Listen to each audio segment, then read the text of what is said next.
Saludos hermanos y hermanas a esta clase de Biblia hebrea. Como saben, hermanos y hermanas, lo que hacemos aquí es analizamos el texto de manera, yo digo académica, pero muchas veces se asustan los hermanos con ese término.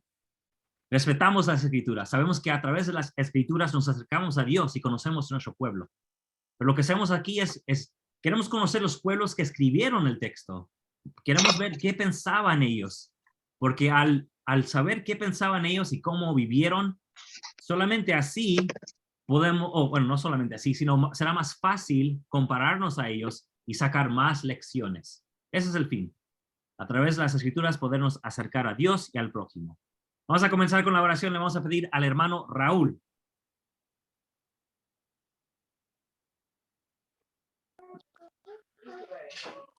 Nuestro Padre Celestial, en esta noche te agradecemos por la oportunidad que nos das de estar vivos y poder conectarnos a esta instrucción, plática y poder aprender más acerca de la importancia de la historia y de las escrituras. Pedimos la compañía de tu Espíritu y pedimos nuestras mentes con claridad para entender y para discernir. Y lo pedimos en el nombre de Jesucristo. Amén. Amén, gracias. Muy bien, voy a compartir mi pantalla. Unos segundos. Y el día de, bueno, en la clase que vamos a ver hoy, vamos a tocar un tema diferente. ¿Diferente por qué? Bueno, todas las clases han sido diferentes. Oh, perdón. Voy a regresar aquí. Anacronismos y fecha de composición. Se me olvidó la palabra de. Lo que vamos a ver aquí es que el texto es muy diferente a lo que habíamos pensado antes. Vamos a aprender un poco unos detalles que serán nuevos para muchos. Y vamos a ver que para nada nos van a asustar ni incomodar. ¿Por qué? Porque sabemos que al final de cuentas la fe que tenemos es en Dios, en el amor que nos tiene y la esperanza que tenemos en la vida eterna con la familia. Para darles un ejemplo de por qué estamos haciendo las cosas de esta manera, les muestro aquí unos libros. Como sabemos, todos vimos o recibimos este año un manual de Ven, Sígueme para el Antiguo Testamento.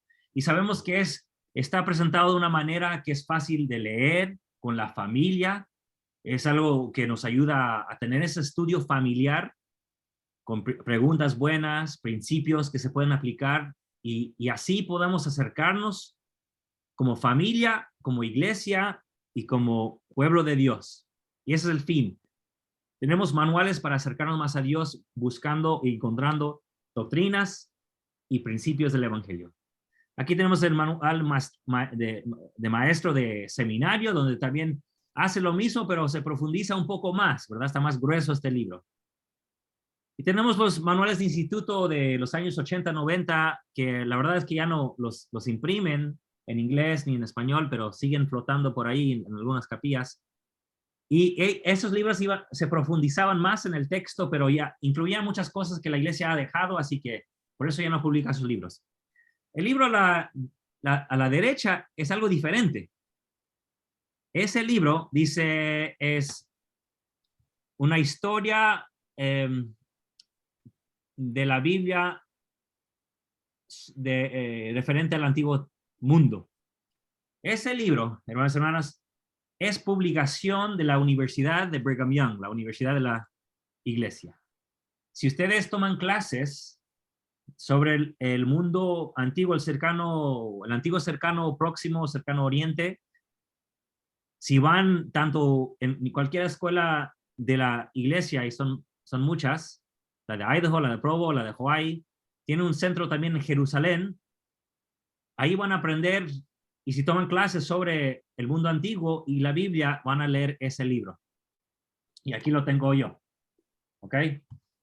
Y para que vean que es publicación de la Universidad de Brigham Young, no sé si pueden ver, es Centro de Estudios de Jerusalén, del antiguo cercano oriente, publicación de Brigham Young University, Universidad de Brigham Young. Esto es muy diferente a los manuales de la iglesia. ¿Por qué? Porque su fin no es solamente acercarse a Dios, sino es entender la historia del mundo bíblico. Bueno, mejor página. Viendo qué decían las estelas antiguas de los pueblos. ¿Y por qué será? ¿Por qué será? Bueno, obviamente en una universidad se va a profundizar más. Pero ¿por qué no se usa el manual de instituto, de seminario? Porque el fin es diferente. El fin es conocer ese mundo antiguo para entenderlo, para entender los autores y el pueblo que lo escribió. Y hay muchas cosas en estos libros que son muy diferentes a lo que encontramos en el manual, porque como dije, el tema es muy diferente.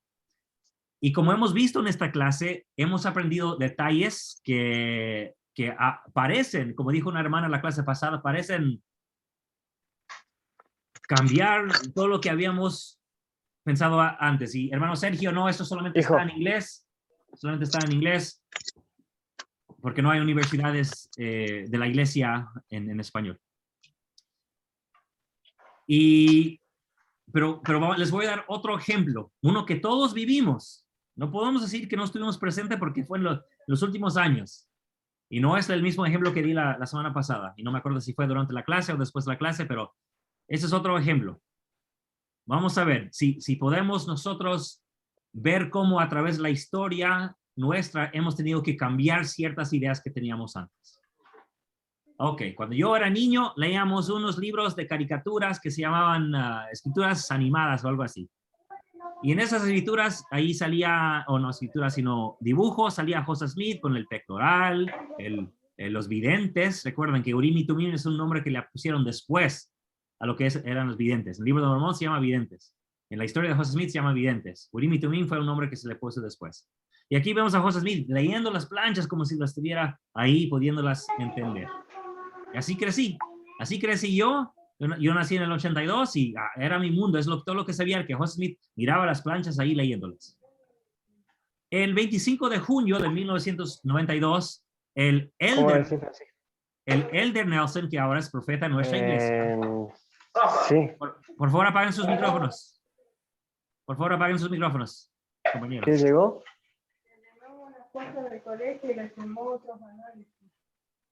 Sí, por favor, apaguen sus teléfonos. Digo, sus micrófonos. Bueno, vamos. Perdón. Y luego, en este año, el Elder Nelson dio un mensaje, y ahí está, esto saqué de la página de la iglesia, a los presidentes de misión, donde él habla de los relatos de David Whitmer y de algunos más que dicen que usó una piedra de vidente que ponía sobre un sombrero, que ponía adentro de un sombrero, para traducir el libro de Mormón. Eso fue en el año 92. En el 2001, y bueno, hay mucho más historia, pero solo estoy poniendo algunas cosas, ¿eh? En el 2001 salió esta Liaona, en inglés, Ensign, donde ahí vemos lo mismo, Joseph Smith ahí mirando las planchas. Pues, pero ¿qué pasa? En el 2003 sale una caricatura atacando la iglesia. Bueno, no atacando, bueno, sí atacándola, pero y donde dice que lo que hizo Smith fue poner unas piedras en un sombrero y leer el libro de Mormón, que así lo hacía. Y muchos hermanos se escandalizaron. No, ¿cómo puede ser? Si fue por el Urim y Tumim, ¿cómo que puso una piedra de vidente? Pero a través de la historia de nuestra iglesia, había detalles, y el presidente Nelson, cuando era apóstol, también enseñó eso a los presidentes de misión. Sabemos que era un hecho. De hecho, es lo que ahora dice en el libro de Santos, si lo han leído. Pero como sabemos, y como he dicho antes, los Smith, José F. Smith y José Fielding Smith, quitaron eso de la historia. Dijeron, no es cierto, eso nunca pasó. No querían decir que su tío José Smith había usado una piedra evidente. Entonces, en 2005 sale la película de la iglesia, donde sale José Smith con la misma imagen que conocíamos siempre, de que José Smith ahí está leyendo las planchas mismas. Pero ¿qué pasa? En el 2010 muchos hermanos que fueron excomulgados en Europa porque empezaron a investigar la historia y vieron que había muchas cosas en la historia que la iglesia no estaba representando.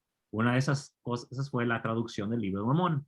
En 2013 contesta la iglesia con sus ensayos de temas del Evangelio, donde ahí y está en inglés, y lo puse en inglés porque el primero salió en inglés y después salió la traducción en español, donde se trata de la traducción del Libro de Mormón. Fue uno de los ensayos donde ahí dicen que usó la piedra de vidente que ponía adentro del sombrero. O sea, diferente de todo lo que habíamos visto antes. De hecho, vamos conociendo la historia de que ya ven que muchas pinturas tienen una cortina entre Joseph Smith con las planchas y el escribiente. Pues no hay ninguna historia que dice eso. Todas las historias que mencionan una cortina fue la que ponían enfrente de la ventana para que nadie de afuera mirara adentro, y que las planchas siempre estaban tapadas, cubiertas sobre la mesa. Y que lo que hacía Joseph Smith era esa piedra de vidente.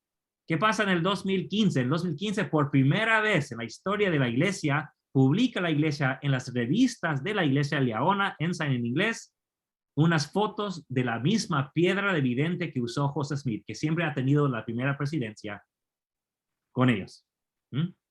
Y eso no podemos decir que nunca vimos, que qué pasó, que dónde estuve yo, porque todos seguramente vimos la Liahona o podemos ver en la página de la iglesia, y esta foto es la página de la iglesia, donde ahí está la misma piedra evidente que usó Joseph Smith. Y los videos, películas que hicieron ya en el 2017 no tienen a Joseph Smith mirando las planchas, leyéndolas, sino que tienen a Joseph Smith con las planchas tapadas, cubiertas, y él mirando adentro del sombrero. Entonces, aquí vemos un ejemplo claro de cómo la iglesia, ante la historia que tienen y todos tenemos que reconocer, tenemos que aceptar que ya que vemos la información contundente de que usó una piedra evidente para traducir el Libro de Mormón, tenemos que cambiar la historia. Bueno, la historia existía antes, pero fueron esos Smith, José F. Smith y José Fielding Smith, que luego quisieron no decir eso, decir que nunca pasó. Y como profetas de iglesia, no sé si quisieron proteger la reputación de su tío José Smith, así que no sé, pero así pasó. ¿Ok? Así que tal como todos nosotros ahora decimos que lo tradujo, no de esta manera, como siempre se nos había dicho, pero ahora con la piedra evidente dentro de un sombrero, de igual manera hay muchas otras cosas que tenemos que aprender de nuestra propia historia, bueno, digo de la historia de la Biblia. Así que vamos a empezar viendo la cronología, y lo vamos a ver durante toda la clase. Y quiero que sepan que en esta clase voy a estar hablando mucho porque hay muchos datos que tengo que repasar. Hay muchos datos que tengo que sentar muchas bases para entender lo que vamos a analizar en la clase de hoy. Aquí los patriarcas ven que puse aquí fechas tradicionales y fechas críticas. ¿Qué es la diferencia? Las tradicionales son las fechas que uno puede calcular si suma todas las edades y años que vemos mencionados en Génesis y en Éxodo, en esos años también. Digo, en esos libros también. Pero no son fechas firmes, o sea, porque muchos han también llegado a otras fechas poniendo a Abraham hasta en 2500 y cosas así, pero nomás estoy dándoles una idea, lo que pueden ver aquí. Y el Éxodo también, más o menos en este año para los tradicionales, los tradicionistas, no sé cómo se llaman, tradicionalistas, no sé. Las fechas críticas son, como hemos visto en clases pasadas, que muchas veces esas edades exageradas no son algo histórico, sino más bien son los pueblos antiguos decían que sus antepasados tenían grandes, exageradas edades para decir que eran grandes personas cerca de Dios.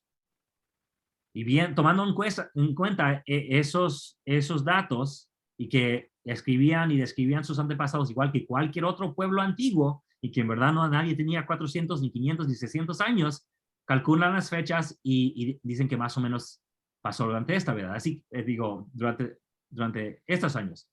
Así que pueden ver que hay dos maneras de ver la cronología de ellos. También para el Éxodo. Ahora, vamos a ver unas cosas precisamente directamente con el libro de Génesis. Primeramente, la tierra de Dan. En el capítulo 14 de Génesis, y aquí puse las fechas también de Abraham, dice que Abraham pelea en la guerra que se menciona en ese capítulo y que va y lo siguen hasta la ciudad de Dan. Pero eso es anacrónico, o sea, que está fuera de la historia, fuera de la cronología. ¿Por qué? Porque como vemos en el libro de Jueces, que pasó después del Éxodo, después de la conquista, después de vivir varios años en la Tierra Santa, es cuando dice aquí, en este versículo, no puse el pasaje, perdón, ahí está, 18:29, y llamaron el nombre de aquella ciudad Dan. Así que ni en la época de Génesis, ni en la época de Moisés se llamaba el lugar Dan. Así que esto es anacrónico. Eso nos da a entender de que esto, por lo menos ese nombre, fue añadido aquí, o todo el relato, quién sabe, fue agregado muchos años después. Otro ejemplo, se habla de los camellos domesticados. Abraham, Jacob, el siervo de Abraham, todo el mundo tenía camellos. ¿Cuál es el problema? El problema es que, de acuerdo con la arqueología, los camellos no fueron domesticados en Canaán hasta el siglo X, o sea, los 900.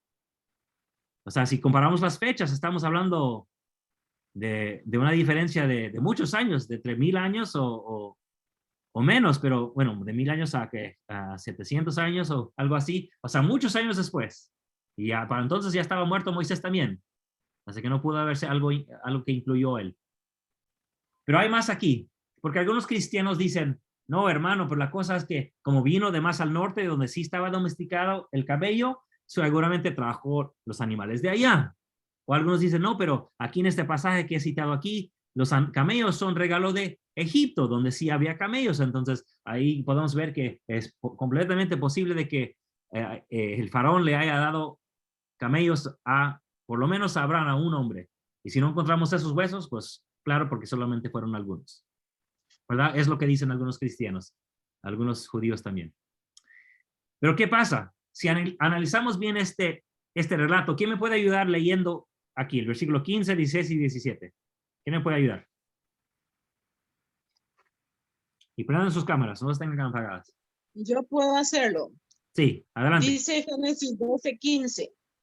La vieron también los príncipes de Faraón y la alabaron delante de él, y fue llevada la mujer a casa de Faraón, y trató bien a Abraham por causa de ella, y éste tuvo ovejas y vacas y asnos y siervos y criadas y asnas y camellos.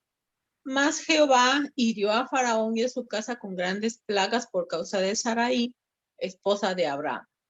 Lo que quiero que vean, gracias hermana, lo que quiero que vean es que usar este ejemplo para decir que pudo haber tenido camellos regalados del faraón, no le sirve de nadie, porque lo que tenemos aquí es un relato que refleja el éxodo, que tenemos a Abraham con su esposa que llegan a Egipto, entrega a su esposa a el faraón. Y podemos imaginarnos lo que queramos, pero no fueron ahí como dice Israel, siempre a tomar una tacita de café, no. Tanto así que el faraón le regala animales, siervos, criadas, porque ahora tienen una nueva mujer, que es la mujer de faraón. ¿Qué pasa con Israel? Israel llega a Egipto. ¿Qué es Israel? Pues la esposa, la novia de Yahvé, de Jehová. Entonces Israel fue entregado a Egipto. ¿Y qué pasa? Después de grandes plagas, sabemos las 10 plagas o maldiciones ahí en el libro de Éxodo, sale el pueblo de Israel, ya juntos de nuevo, Abraham y Sara, tal como Israel y Yahvé salen juntos, pero ahora salen ricos. ¿Por qué? ¿Se acuerdan del libro de Éxodo que se les dice al pueblo, díganle a sus vecinos que les den de su oro y todo, y luego todos los egipcios les dan oro a los israelitas y salen ricos, y con eso hacen el tabernáculo y el becerro de oro y todo, ¿verdad? Este relato refleja la historia del Éxodo. Entonces, el relato también es una creación posterior. ¿Entendido? Otro ejemplo. Aquí en Génesis 3:31 dice, y los reyes que reinaron en la tierra de Edom, y todo el capítulo 36 se trata de Edom. Recuerden que Edom es Esaú, el hermano de Jacob, que son hijos de Isaac, ¿ok? Dice aquí, antes de que reinase rey sobre los hijos de Israel fueron estos. Bueno, pero para decir aquí, antes que reinase rey sobre los hijos de Israel, significa de que el que escribió esa frase tiene que haber existido, vivido, cuando sí había reyes en Israel. O sea, es como si yo dijera, antes hablaba con predicadores en la manzana del templo antes de que se hiciera renovación en el templo de Salt Lake.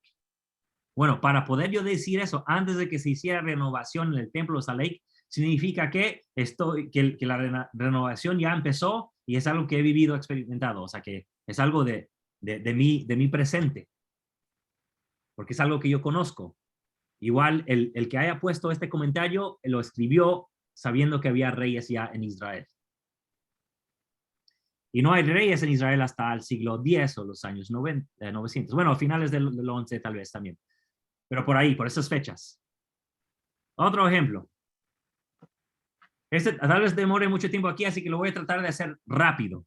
En el capítulo 38 de Génesis, tenemos un relato medio raro en el que tenemos que Judá tiene unos hijos y luego la nuera se llama Tamar, fallece un hijo y según unas leyes que vienen mucho después, ¿verdad? Las leyes de Levítico que llegan después, que tenía que entregar la nuera al otro hijo, pero luego el hijo no la quiere embarazar, así que es condenado por Yahvé, pero el hijo menor es muy pequeño, así que manda a Tamar a su casa, que espera hasta que su hijo crezca, pero crece su hijo y nunca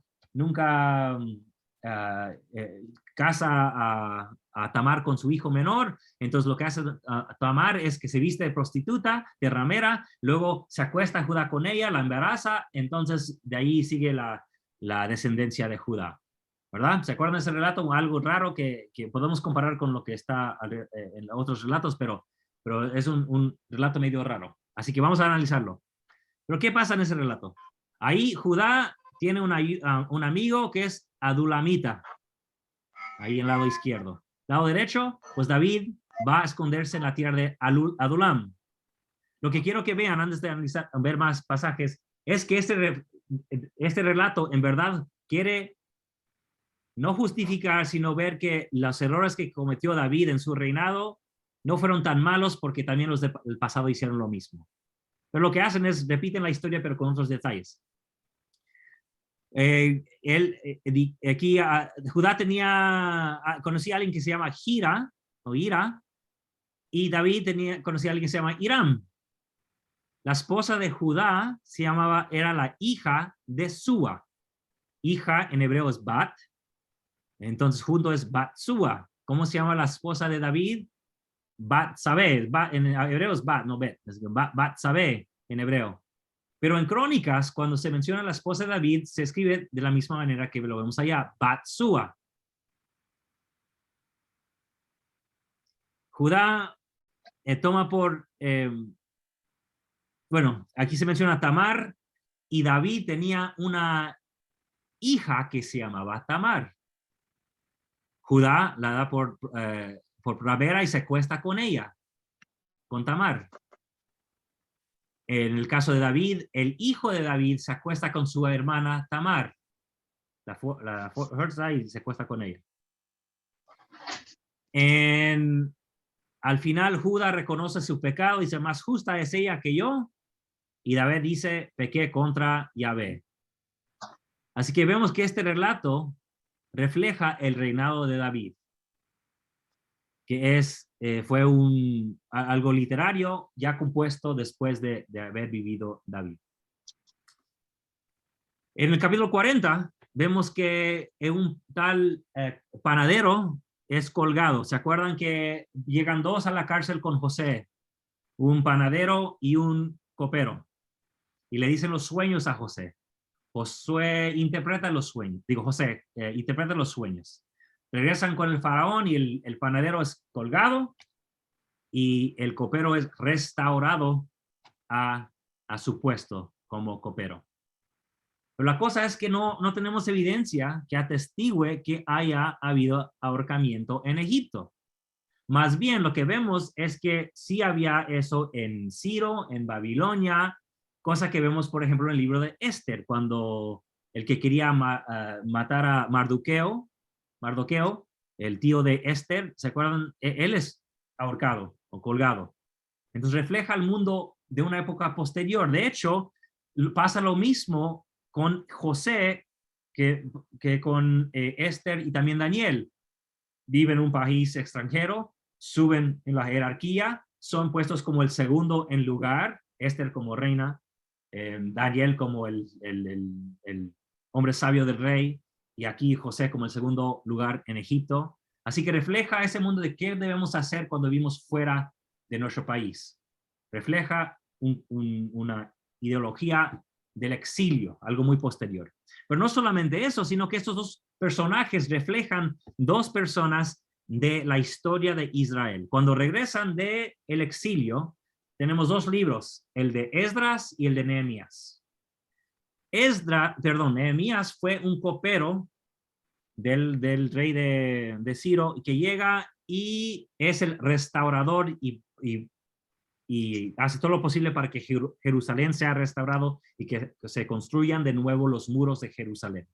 Es el restaurador, tal como el copero del relato de José fue restaurado a su puesto.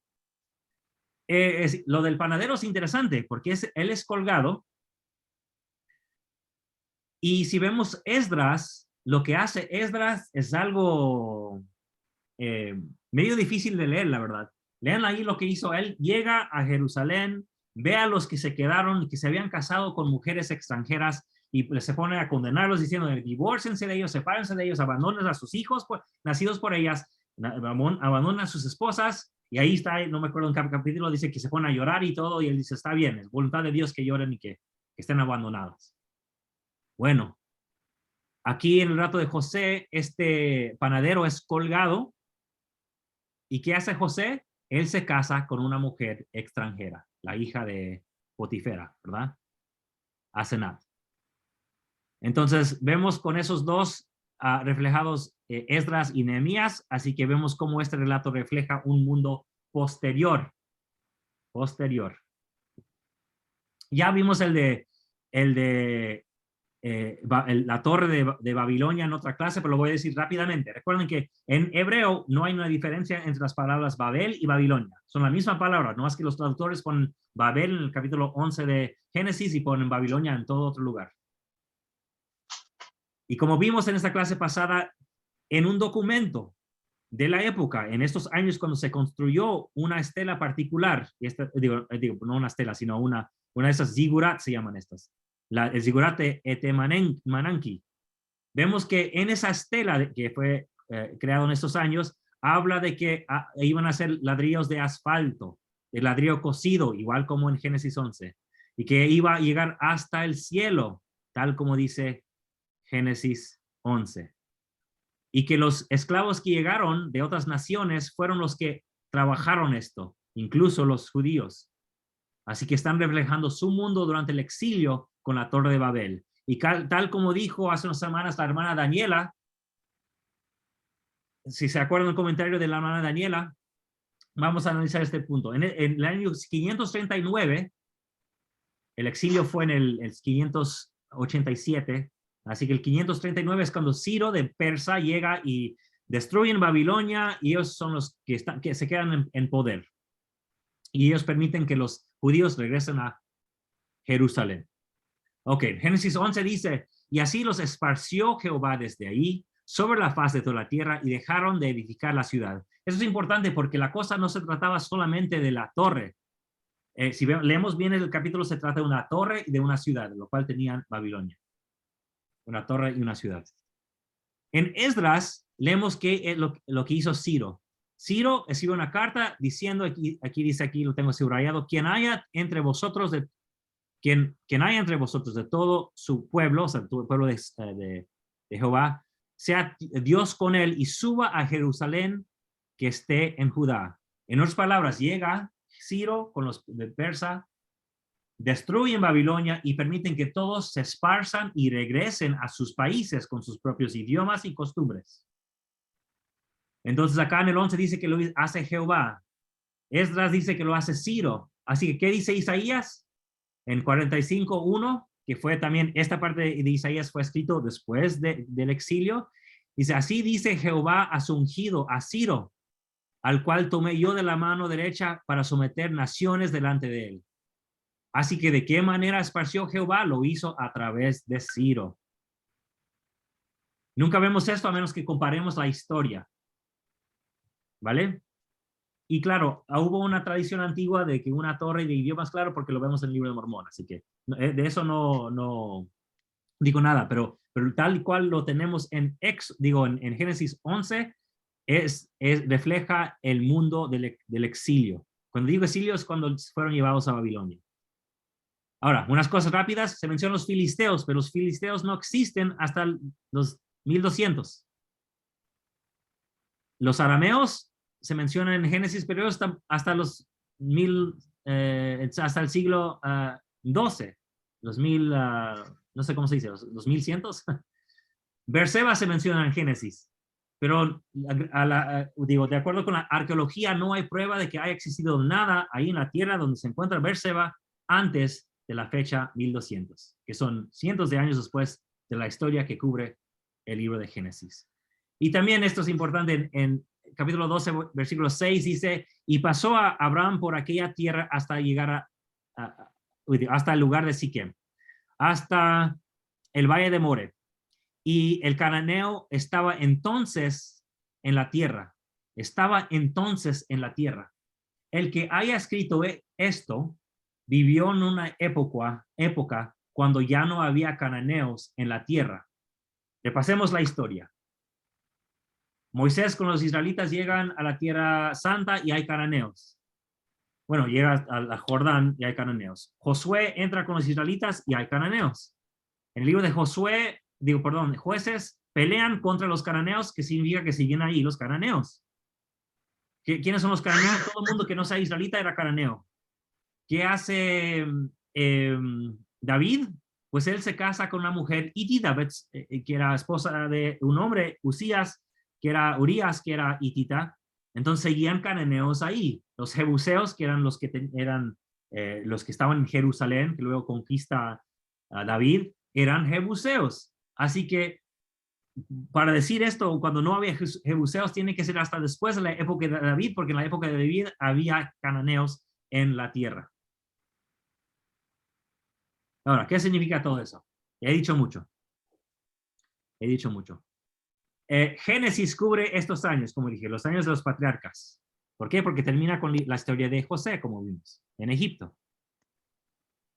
Pero todos los datos que habíamos visto de los filisteos, de la ciudad de Berseba, los camellos, los reyes en Israel, la torre de Babel, todo eso pasó cientos y cientos de años después, incluso después de Moisés.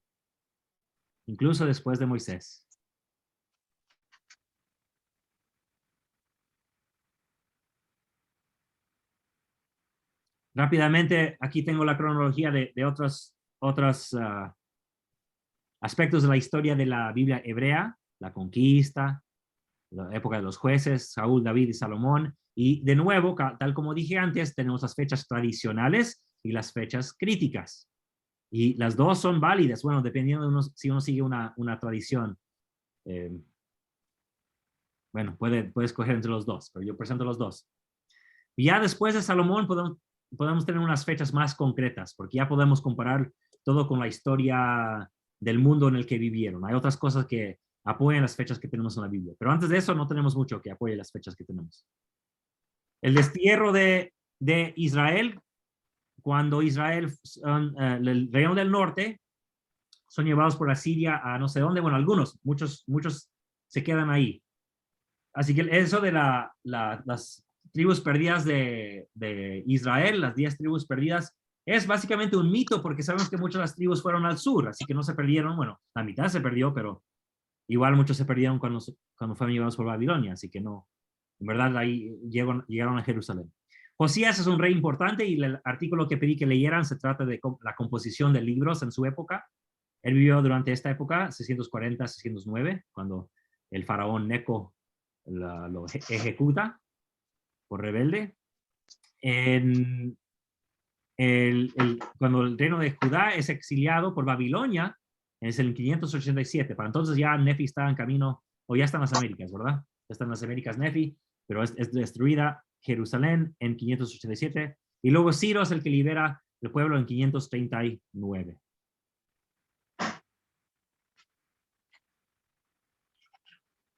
Ahora, bueno, esto ya lo vimos. Vamos a...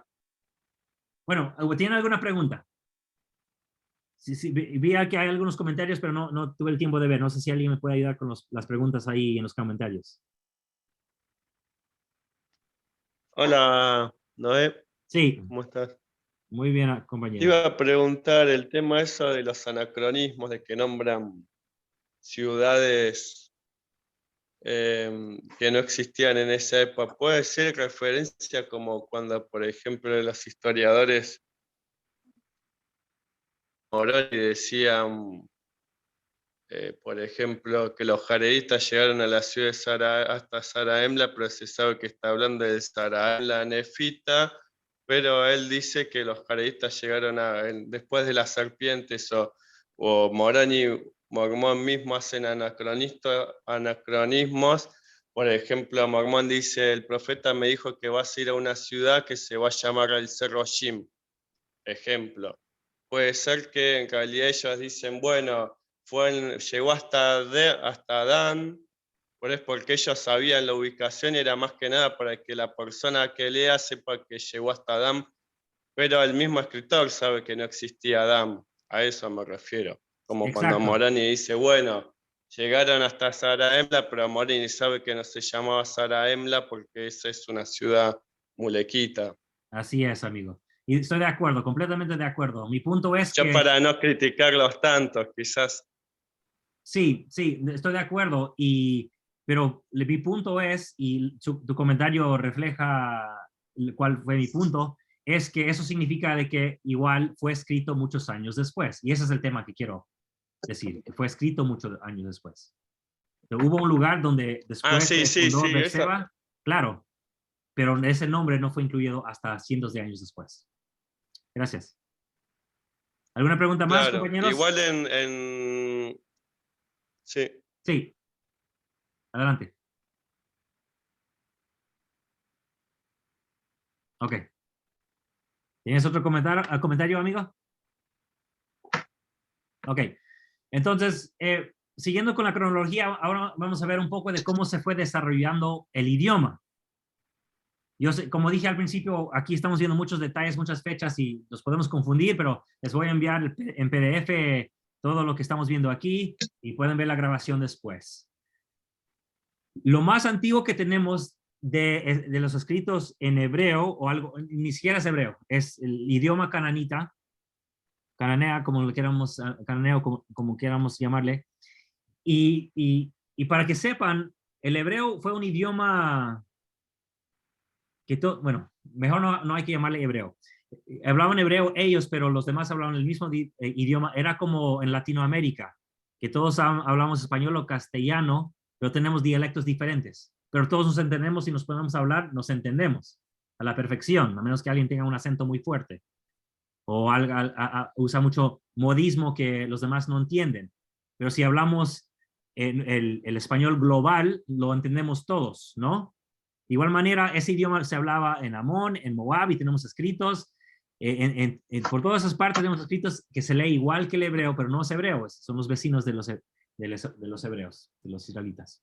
Bueno, el escrito más antiguo que tenemos se llama la inscripción de Wadi el Hol, de 1900, data más o menos. Y eso fue encontrado recientemente en los años 90. Muestra que alguien estaba escribiendo, pero no grandes cosas, nomás unas frases. No había escritura grande cuando se supone que vivían Abraham en esa época, ¿no?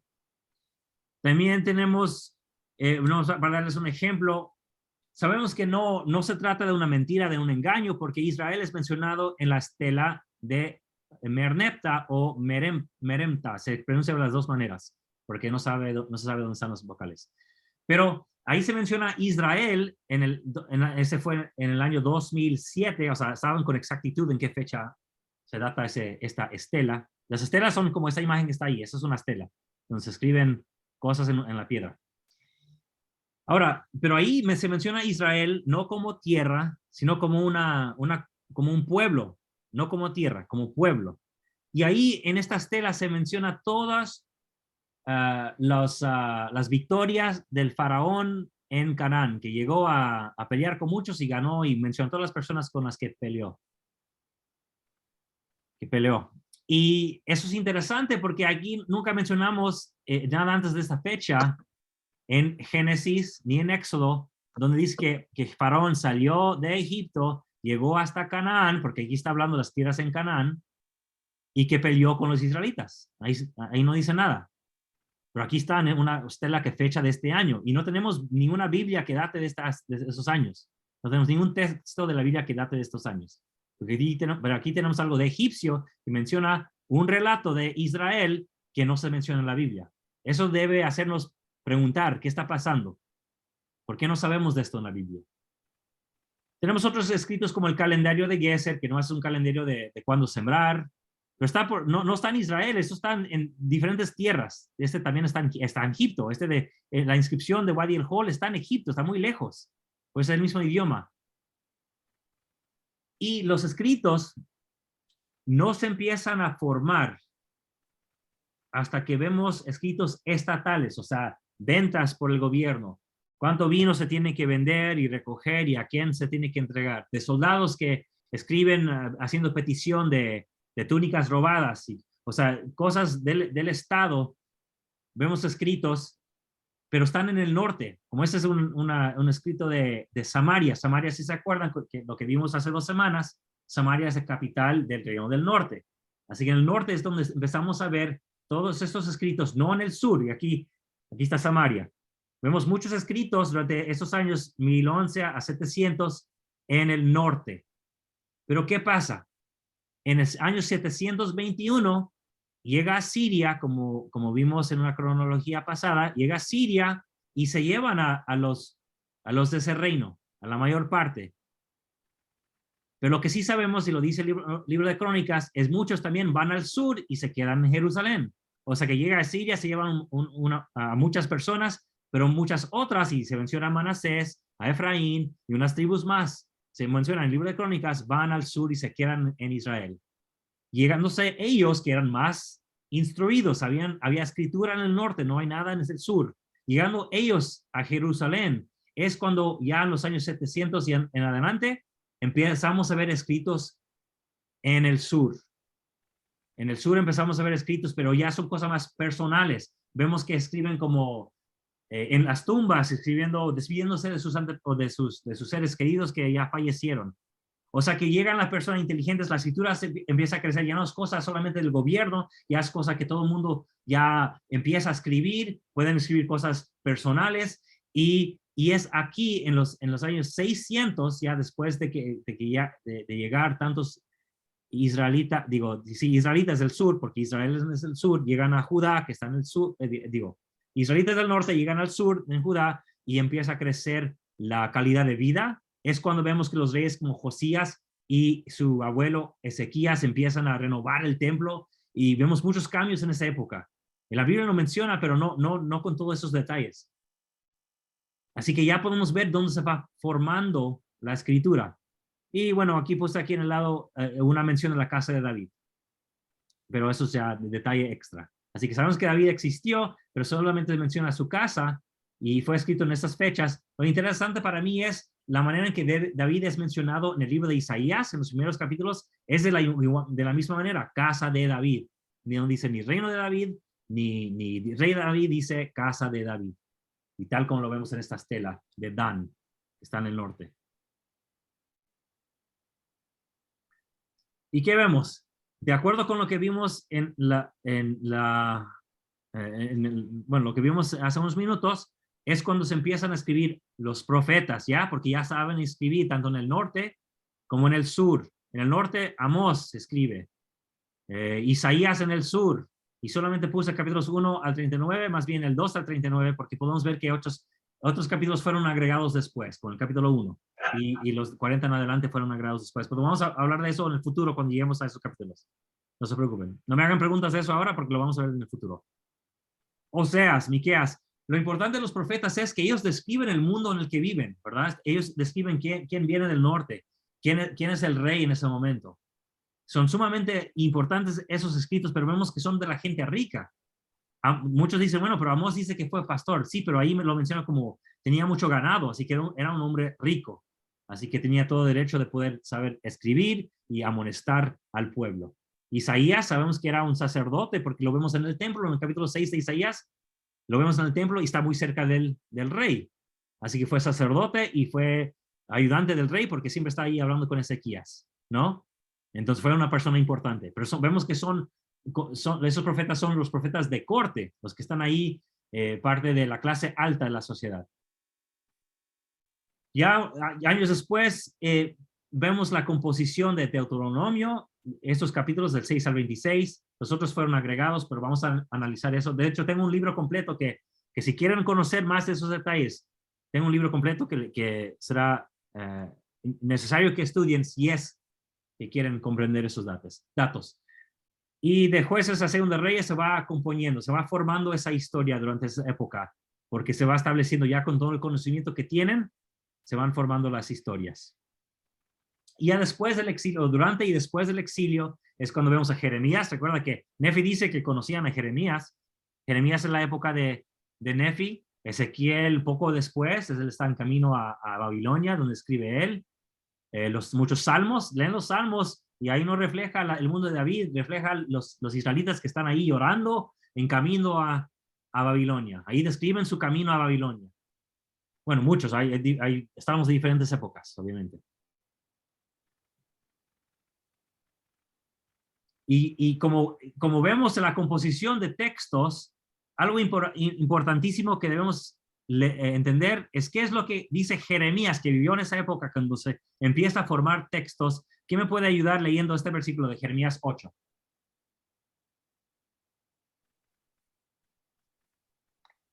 ¿Alguien? Yo lo leo, hermano. Sí, hermana. Jeremías 8. Como decís, nosotros somos sabios y la ley de Jehová está con nosotros. Ciertamente, he aquí, la pluma mentirosa de los escribas la ha convertido en mentira. Fíjense, hermanos y hermanas, que en esta época, cuando se va componiendo documentos, como vimos en la historia, cuando se va formando una nueva historia de Deuteronomio hasta Segunda de Reyes, lo que dice Jeremías es que los escribas están convirtiendo con su pluma mentira, algo que viene siendo los textos, ¿vale? ¿Qué hacen los escribas? Pues escriben. ¿Por qué creen ustedes que dice esto Jeremías? ¿Qué les viene a la mente? Después de ver todo lo que hemos visto.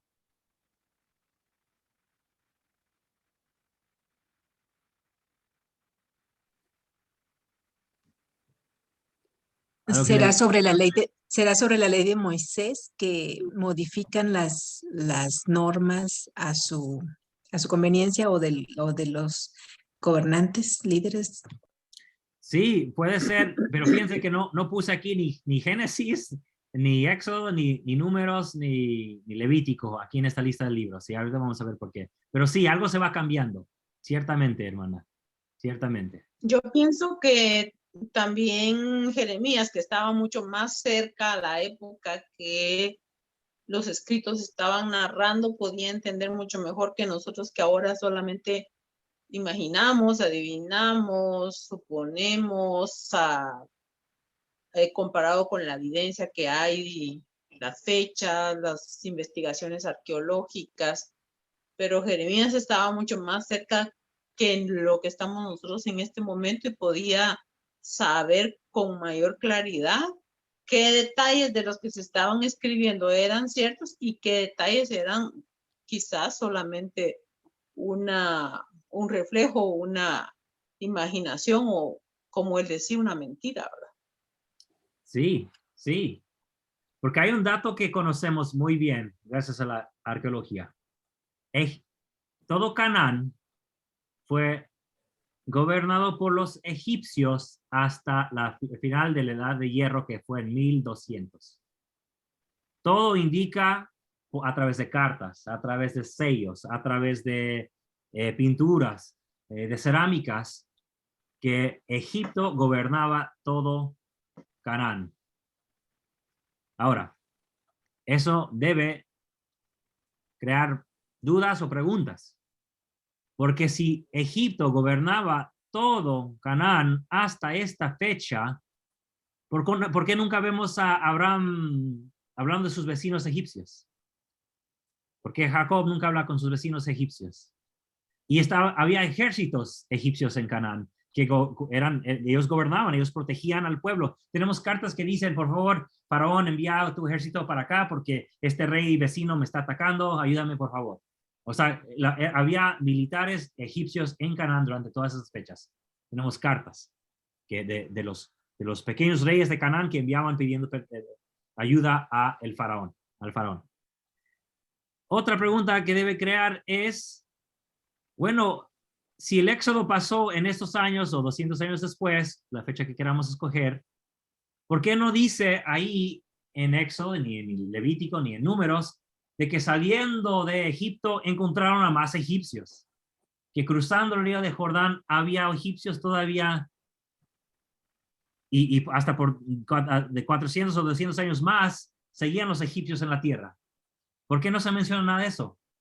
¿Por qué? Porque los libros fueron compuestos muchos años después y no conocían la historia pasada. Conocían la historia de sus padres, ¿verdad? De sus patriarcas, pero no conocían la historia del mundo en ese momento. Esto es súper importante comprender. Que no es que queramos causar duda ni nada. La cosa es que ahí estuvo Egipto, pero los que después escribieron Génesis y Éxodo y Números y hasta, bueno, los demás libros, no sabían que seguían ahí los egipcios, porque ellos no vivieron en esa época. Ellos empezaron a escribir muchos años después. Y aquí hasta puse, no sé si alcanzan a ver, Génesis, Éxodo, Números y Levítico. Bueno, el Números, de hecho, Números es un libro súper tardío. Si ustedes leen, o sea, detenidamente, prestando atención a cómo habla el autor del libro, de todos los libros, porque cada autor habla de una manera diferente, incluso en las traducciones. Leen Éxodo, leen Levítico. Cuando llegan al libro de Números, el vocabulario cambia, los detalles cambian, se menciona cada ciudad, se usa ciertas cosas que como se expresan referente a Dios de manera que no se empezó a hacer hasta después del exilio.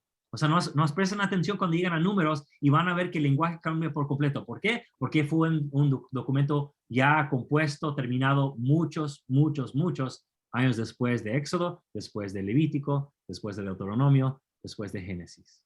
Eso lo van a ver si ustedes leen detenidamente. Además, voy a darles hermano, otro ejemplo. Esos son los textos que se empiezan a componer antes del exilio. Jueces. Se me olvidó poner Josué, pero está ahí también Josué.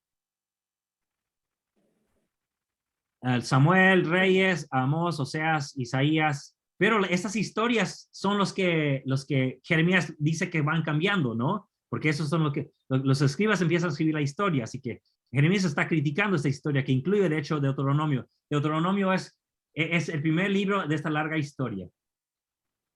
Todo lo que vemos en Deuteronomio encaja toda la historia de Deuteronomio hasta Segunda de Reyes. Por eso Salomón comete todos los pecados que se mencionan en Deuteronomio 17. Cuando llegan al Deuteronomio capítulo 17, cuando empieza a hablar de las leyes sobre el rey, se van a dar cuenta de que Salomón rompe cada una de esas reglas o leyes del Dios. ¿Por qué? Porque fue compuesto esta historia en esta época. Y solamente puse 6 al 16 porque, bueno, después veremos por qué. Pero hay capas incluso en esos capítulos. Pero vamos a ver aquí. Shabbat, que sabemos que es una enseñanza sumamente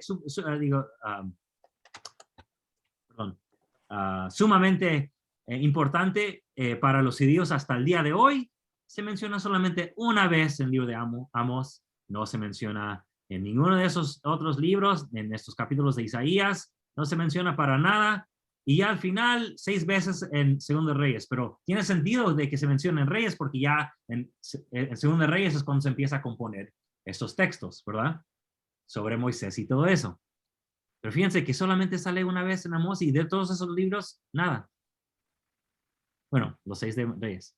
Moisés, ¿cuántas veces se menciona Moisés? Porque en el libro de Mormón, y llegamos al libro de Mormón, y él sale, Nefi sale después de esta época, tiene planchas de bronce, y para que sepan, Moisés es una tradición que viene del norte, y el pueblo de Manasés, o sea, la familia de Nefi, vienen del norte.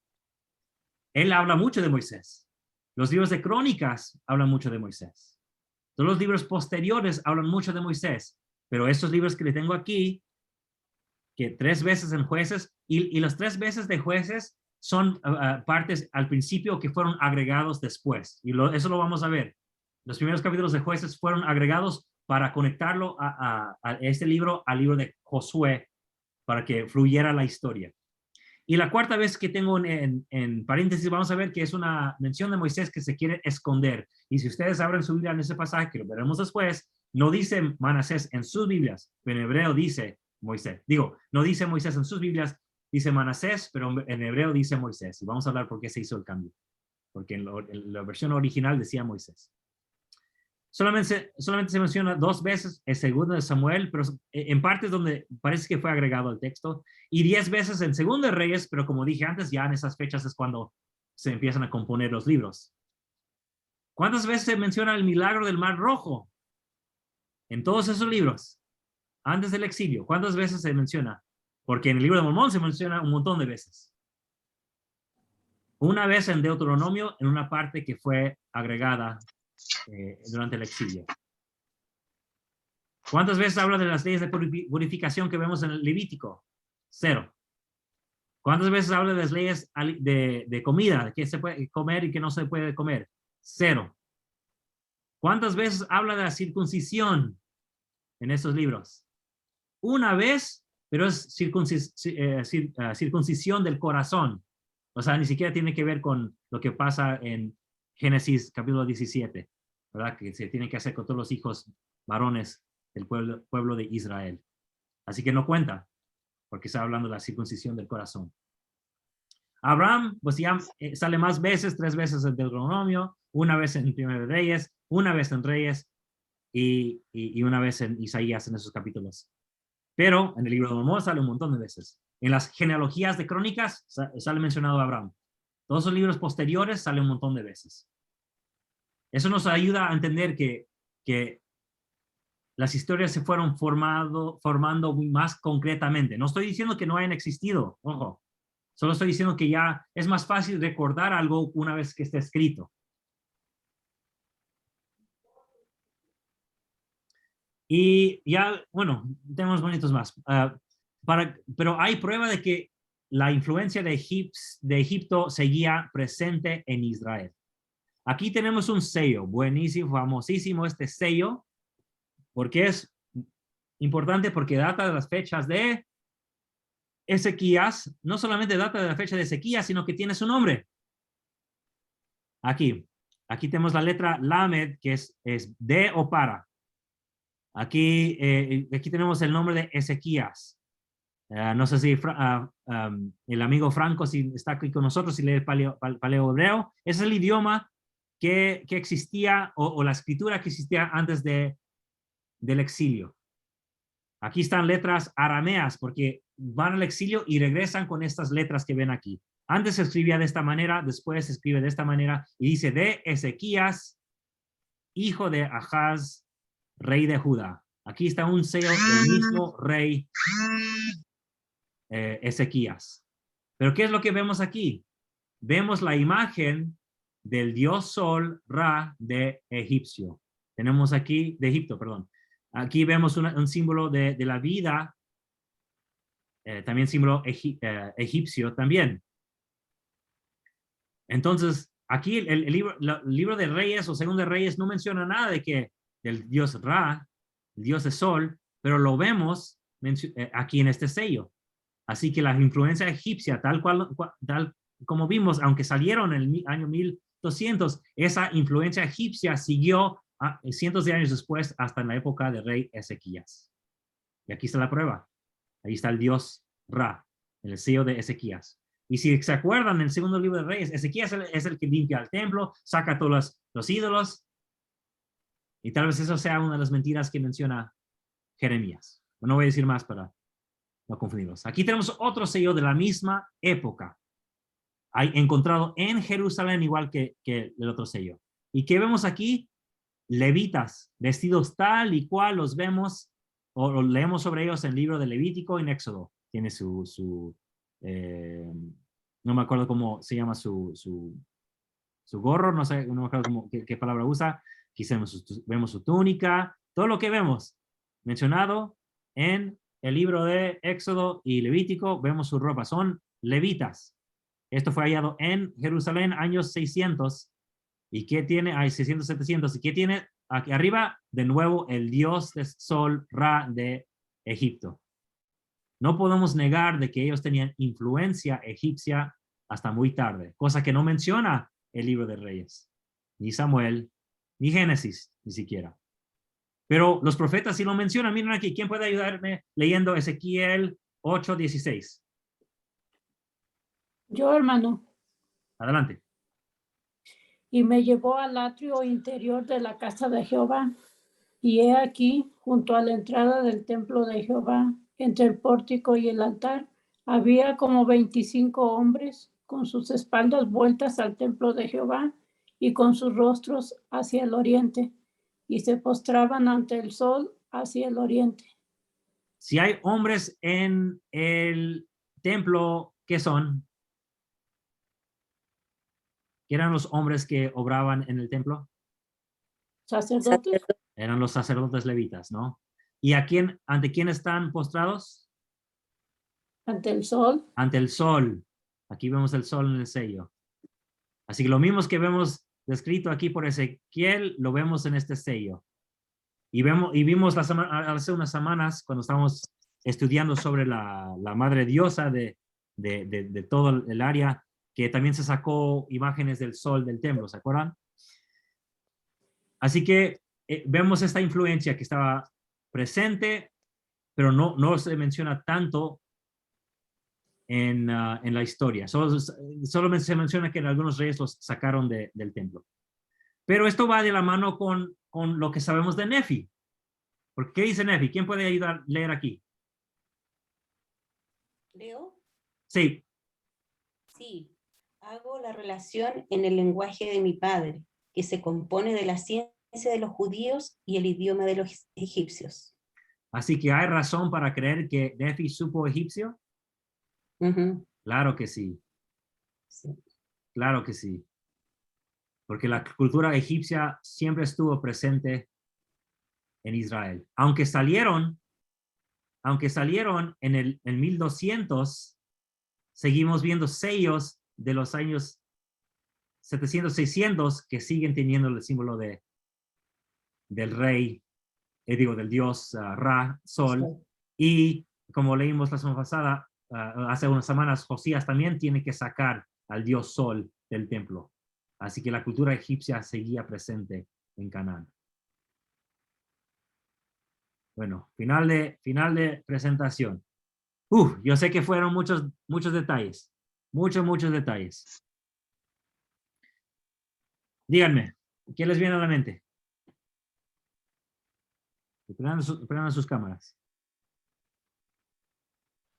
Comentario, pregunta. ¿Puedo decir algo? Sí. A mí lo que me viene a la mente oyendo todas estas historias es algo que sucedió aquí en mi país, Guatemala. Sí. Se encontraron unos manuscritos antiguos que un sacerdote católico tradujo al español y hoy por hoy es un libro en Guatemala que se considera parte muy importante de nuestra historia escrita para los guatemaltecos. El libro se llama el Popol Vuh. El Popol Vuh es una historia de la creación y en él, si uno lo compara con lo conocido en la Biblia o incluso en el libro de Mormón, uno va a encontrar muchas similitudes, pero la forma en la que el escritor describió el proceso de la creación decía, por ejemplo, que Dios hizo al hombre de maíz y se da características mágicas a los personajes de la historia. Entonces pensaba en el Popol Vuh y en que las personas que escriben o que escribieron lo hicieron conforme lo que era común en su época, usando el lenguaje que para ellos era común, entendible. Sabemos que la Biblia dice que el hombre fue creado del polvo de la tierra, pero para el guatemalteco el maíz es fundamental, Sí. porque a nosotros nos sostiene la tortilla, eso lo comemos, podríamos decir, los 3 tiempos de comida. Entonces, desde aquel tiempo, me imagino yo que ya el maíz era fundamental para la vida de un guatemalteco. Entonces, por eso dice que el hombre fue creado del maíz. Y lo que yo pensaba es, bueno, los escritores ponían la historia conforme lo que entendían, lo que sabían o lo que era común para las personas que lo leían.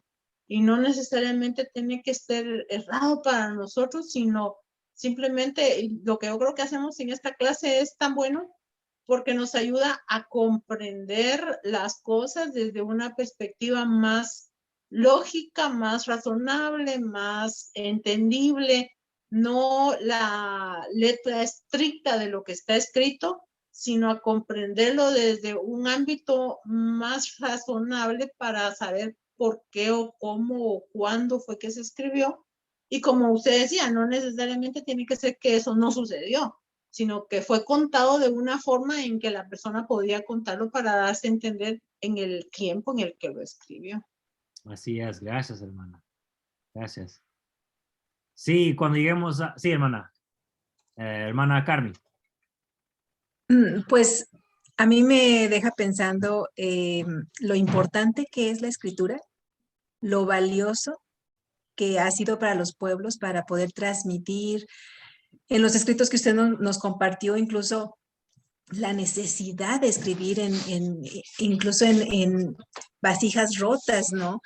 Como si nosotros ahora también agarramos papelitos y escribimos cosas, siempre es importante para ello, pero también lo manipulable que termina siendo esos escritos, porque son bajo la percepción, bajo la dirección incluso o indicación de ciertos grupos de poder y que tenemos que tener más cuidado para que el Espíritu nos guíe a discernir en textos sagrados.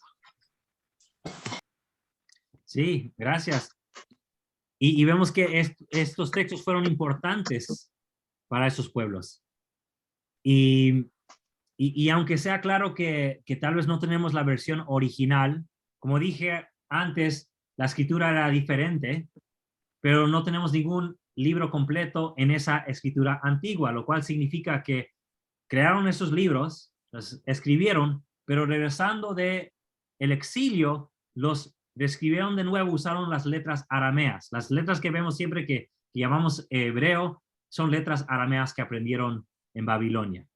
Entonces, ¿qué se perdió? No sabemos. ¿Qué se perdió al cambiar el texto de ese paleo hebreo, de los dibujitos, a un texto más cuadrado?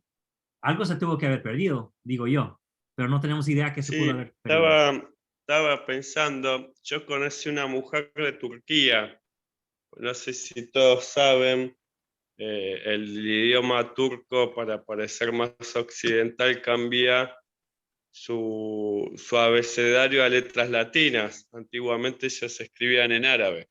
Y la mujer esta me decía que no podía leer los manuscritos de su bisabuela porque ella nació sabiendo escribir en latín, Y todos sabemos que cuando una persona escribe en árabe, no escribe en árabe clásico, así, escribe como nosotros cuando escribimos en español, que es una línea casi.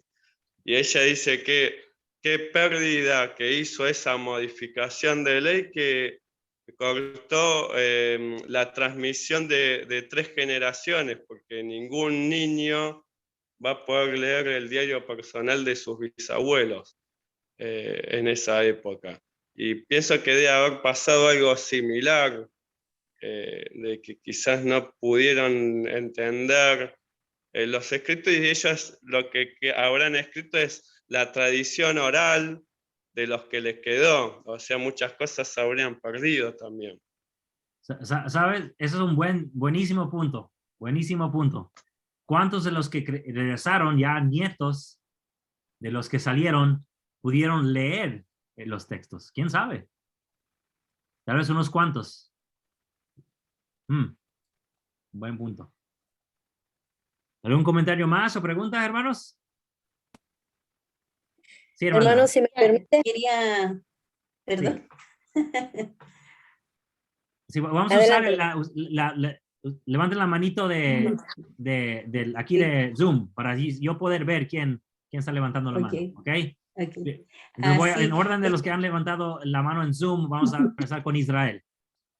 Ok. Ok, Noé, tenía una pregunta que la adelanté en el chat del grupo, pero ahora tengo 2 preguntas. La primera es, no piensas que bajo el análisis crítico es tan simple como decir del capítulo tanto al capítulo tanto es más tardío y de este capítulo tanto al capítulo tanto es más temprano, así de tajante? Esa es la primera. Y la segunda es la que hice en el chat, respecto de una de las lecturas que teníamos de tarea, de la revolución del Deuteronomio que le llama el profesor Reutemann. ¿Cómo podemos entender esa declaración de Nefi, de primer Nefi 5, donde él dice que las planchas de bronce contenían los 5 libros de Moisés, la Torá y los profetas? Esas 2 preguntas. Excelente. Para datar diferentes secciones de libros, vemos cuando cambia el idioma y qué mundo refleja. Por ejemplo, les voy a dar un ejemplo. En la dedicación del templo de Salomón, empieza hablando de los que estamos aquí ante el altar o algo así. De repente cambia y repite lo mismo, pero dice de los que están lejos o yéndose lejos mirando hacia el altar. Y luego repite algo muy similar, pero la frase cambia a cuando estamos desterrados de la tierra como nos encontramos ahora. Y te quedas pensando, bueno, pero si Salomón está ahí mismo ante el altar, ¿cómo pudo haber dicho como estamos desterrados ahora, como ahora? O sea, tú ves las capas de la parte que fue compuesta primero en la época de Josías, la parte que fue agregada ya yéndose lejos del templo, ya estando desterrados en Babilonia, y cómo se sintieron ellos que están ahí. Y vemos cómo se van cambiando algunas leyes también. Por ejemplo, en Deuteronomio, como hay leyes sobre como la agricultura. Pero cuando lees en Éxodo, ya tiene que ver con los impuestos y terrenos y todo. Y como es un gobierno mucho más avanzado en Éxodo. Entonces te das cuenta que Deuteronomio fue escrito antes, donde la vida era más de agricultura, pero en Éxodo ya las leyes reflejan un Israel muy avanzado. Referente a partes de capítulos, pues por ejemplo en Jueces, la introducción a Jueces refleja mucho lo que vimos al final del libro de Josué. O sea que alguien en un momento quiso combinar las historias para que fluyera de Josué a Jueces y agregó mucho de lo mismo que se encontraba en Josué, pero lo puso al principio de Jueces, y es como si leyeras lo mismo 2 veces. Pero alguien lo tuvo que haber metido ahí para que fluyera la historia. Pero como habíamos dicho antes, el libro de Jueces contiene tal vez los escritos más antiguos, así que están incluyendo los escritos antiguos de Jueces en esta historia que se va formando en la época de Josías. Y para la segunda pregunta de los 5 libros de Moisés que menciona Nefi, pues tiene que haber habido algo ahí que se puede constituir como 5 libros para Nefi. Estaban las planchas de bronce, pero las planchas de bronce sabemos que incluyen muchos de los escritos que vinieron del norte, y como dijo, se escribía mucho más en el norte antes de en Judá en el sur. Así que llegan todos ellos, tal vez la familia, ya que parece ser familia Labán de Ley, y tal vez eran textos familiares que incluían más escritos sobre Moisés. Eso es posible. Hay otros que dicen, pues lo que tenemos en el libro de Mormón es un texto antiguo, pero muchas veces Joseph Smith incluyó lo que conocían su mundo. Así que Joseph Smith incluyó esa frase de 5 libros de Moisés porque en su mundo había 5 libros de Moisés. Entonces hay 2 maneras que los miembros de la iglesia abordan ese tema. O había algo original de 5 libros, cosa que quién sabe qué incluían, no sabemos. Pero Nefi tenía algo, o puede ser algo que incluyó Joseph Smith en el proceso de traducción. ¿Está bien, Israel? ¿Algo más?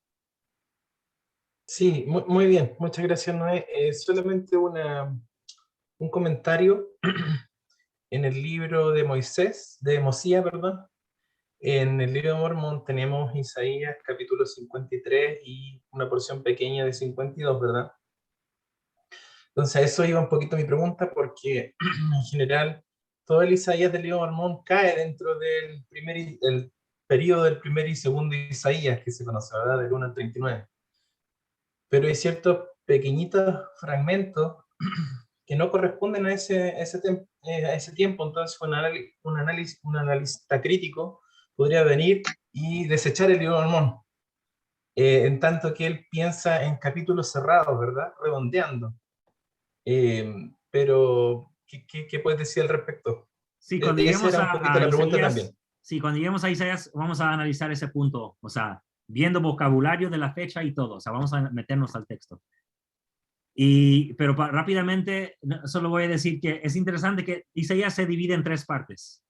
Primero, Isaías, que termina en el capítulo 37. Segundo, de Isaías, que es del 40 al 55. Y tercer, Isaías, que es del 56 hasta el capítulo 66. Y si ustedes leen, ven que el vocabulario cambia, el mundo cambia, todo cambia en cada sección. Y es notable que son 3 escritos diferentes de época diferente.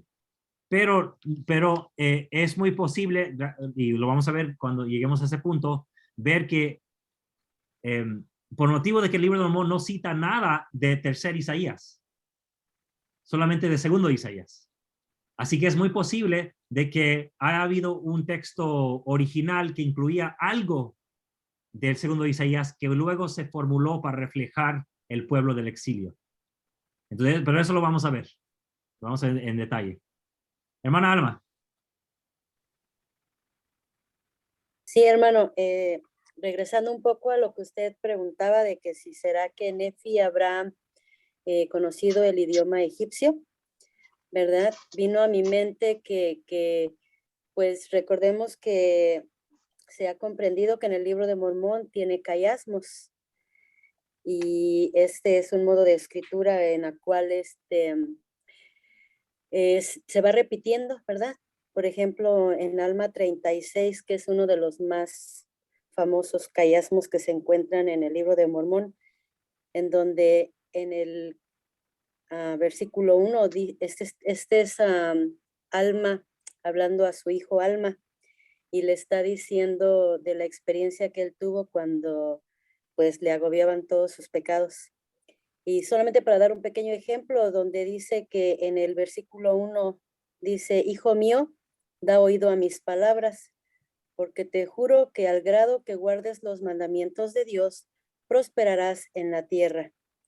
Quisiera que hicieses lo que yo he hecho, recordando el cautiverio de nuestros padres, porque estaban en el cautiverio y nadie podía rescatarlos, salvo que fuese el Dios de Abraham y el Dios de Isaac y el Dios de Jacob, y él de cierto los libró en sus aflicciones.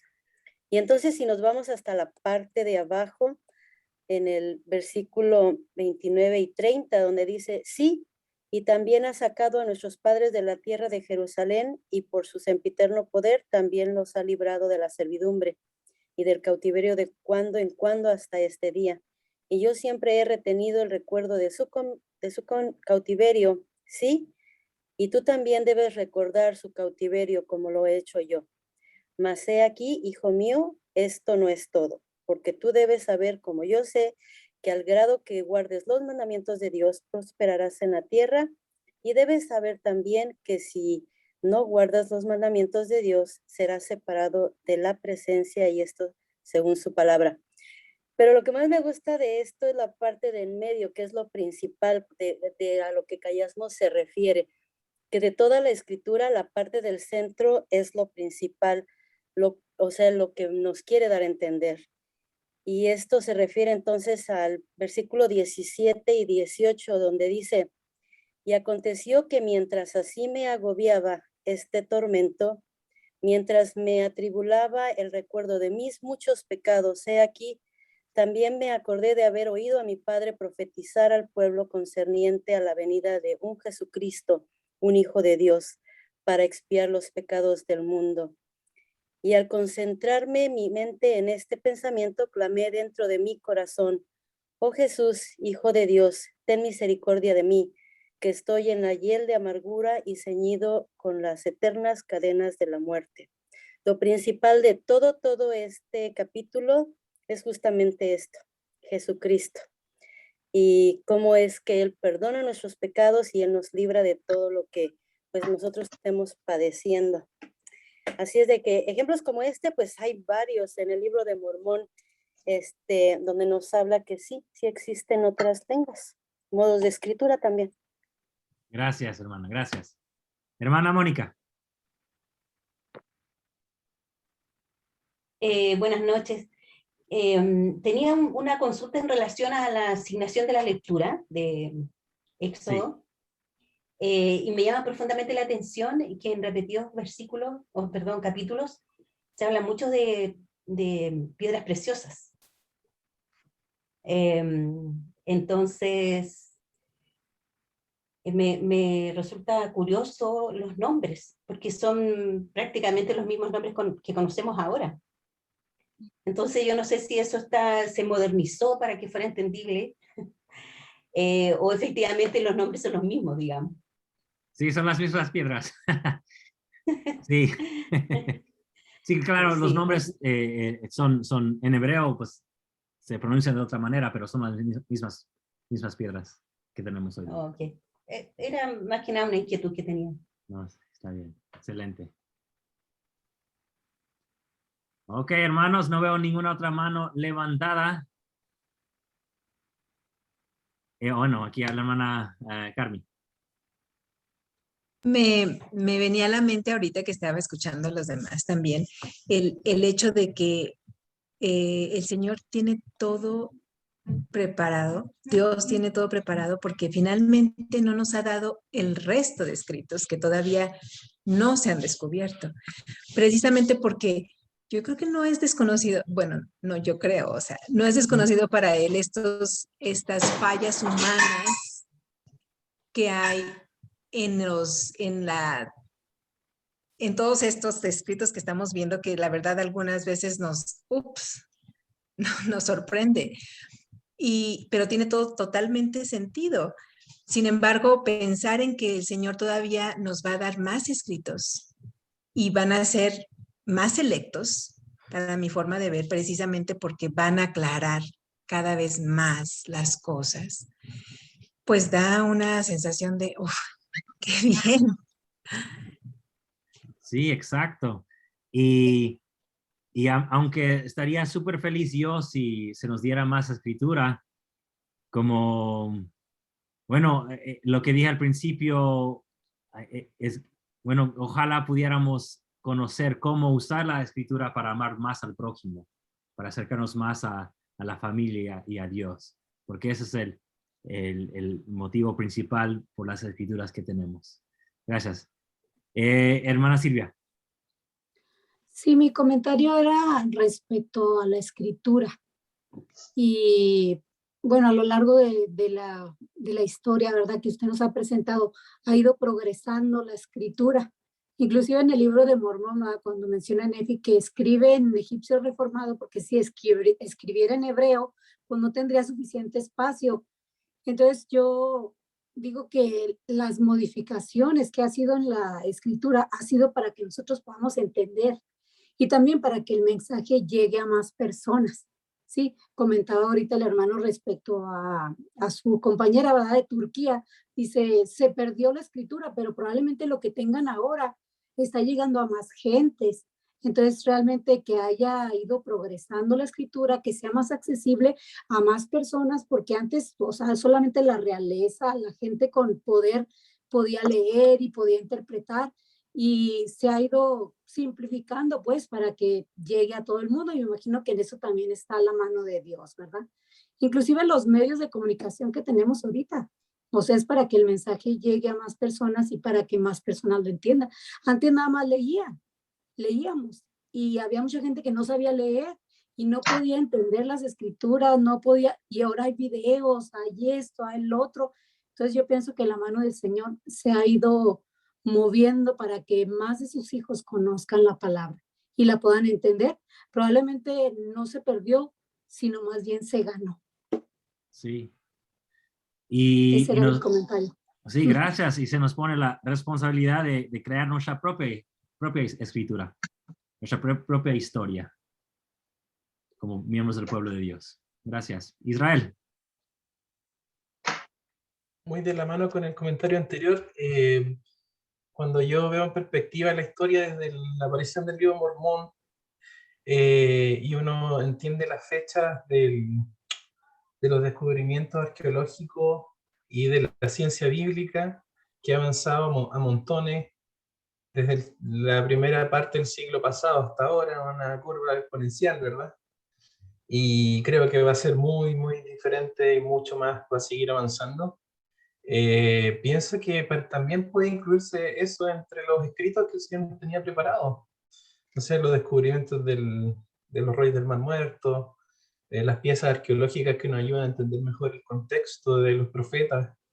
Y uno a veces comete el error, y tú lo mencionaste al principio, ¿verdad?, de desechar todo eso porque pensamos que toda revelación tiene que venir en un orden jerárquico de la iglesia. Y pienso que no siempre es así con el conocimiento, ¿verdad?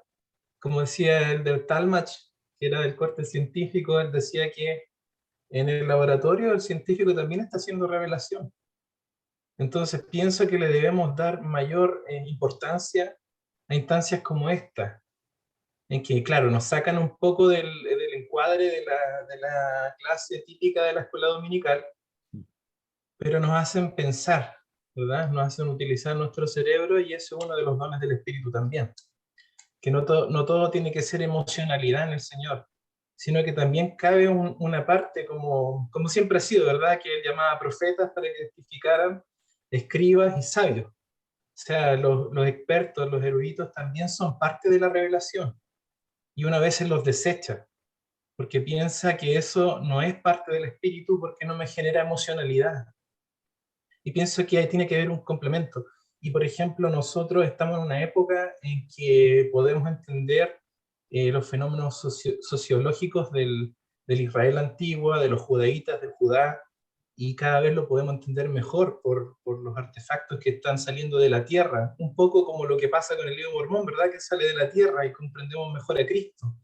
En este caso, los descubrimientos nos han ido haciendo comprender mejor el fenómeno religioso y social del Levante, y eso es súper importante. Pienso que también eso cabe dentro de la nueva escritura que se profetiza para los últimos días, ¿verdad? No tiene por qué, es mi opinión, ¿eh? Pueden desecharla como tú dices cuando tú das tu opinión, pero no estoy de acuerdo que todo venga desde la jerarquía de la iglesia. Eso.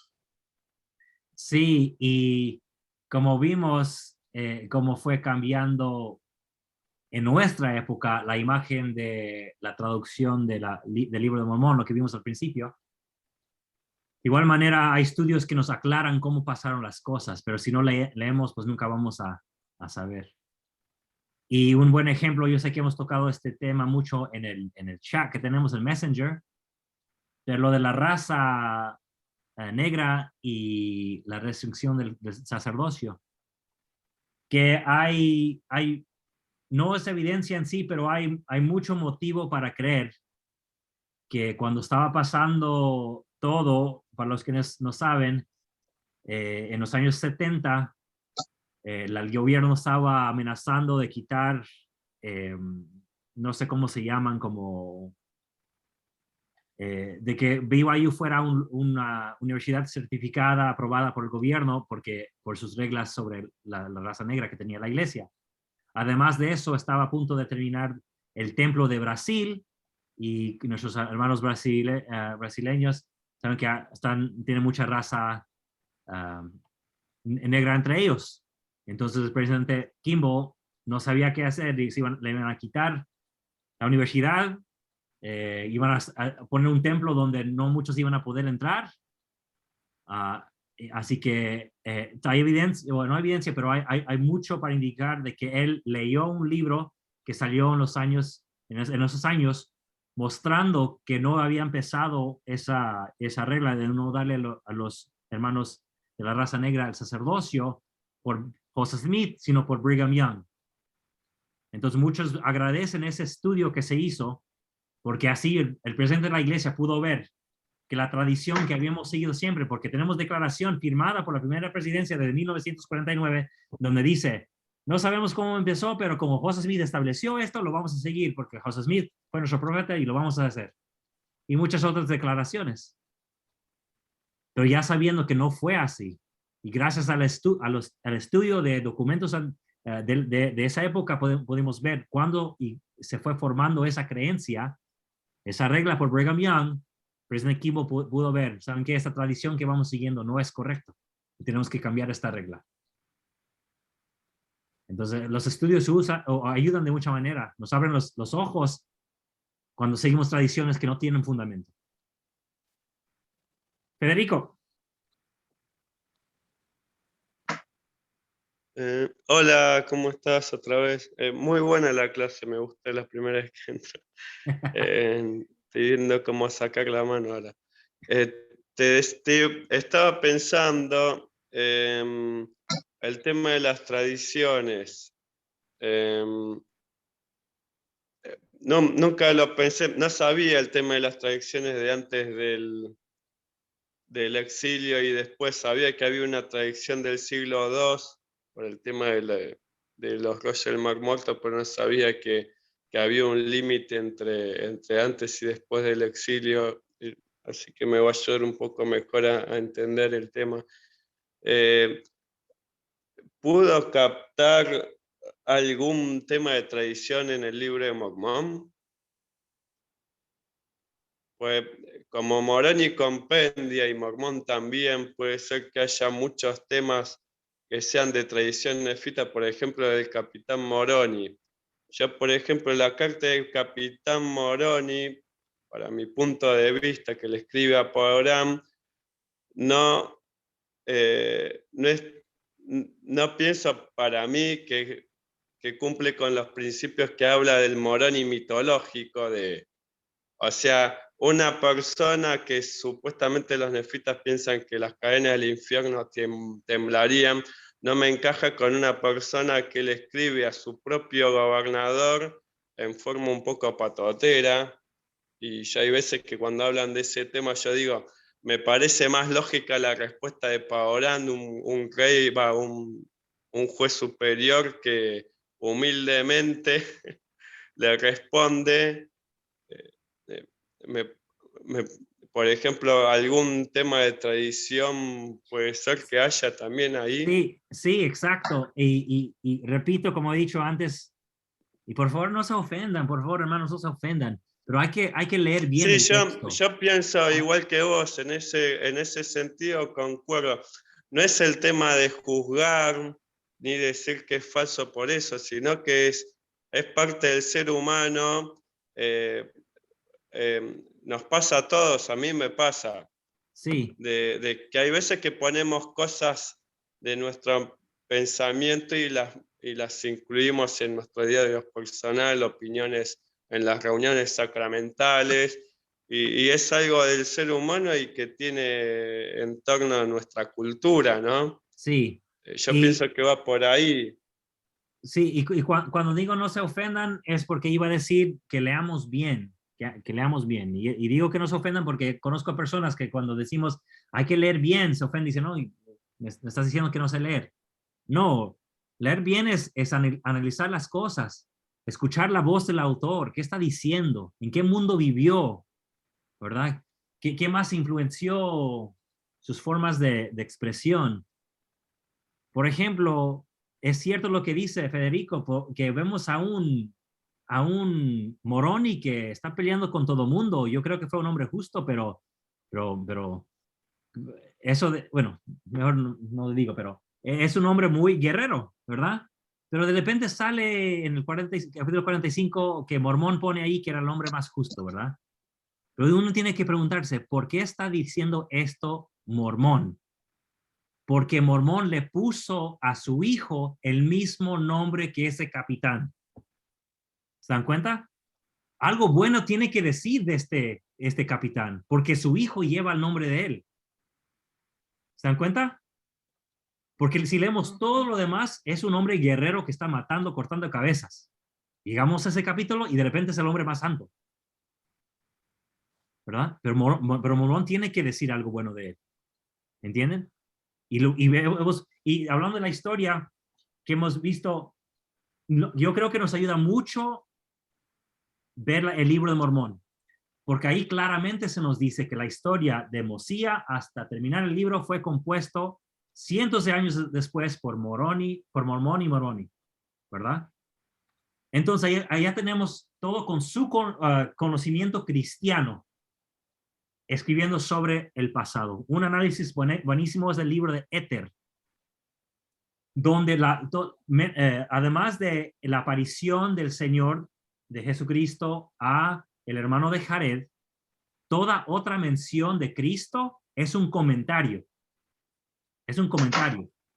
El hermano de Jared dice, yo soy el hijo, voy a venir en la carne, y ya sabemos lo que dice.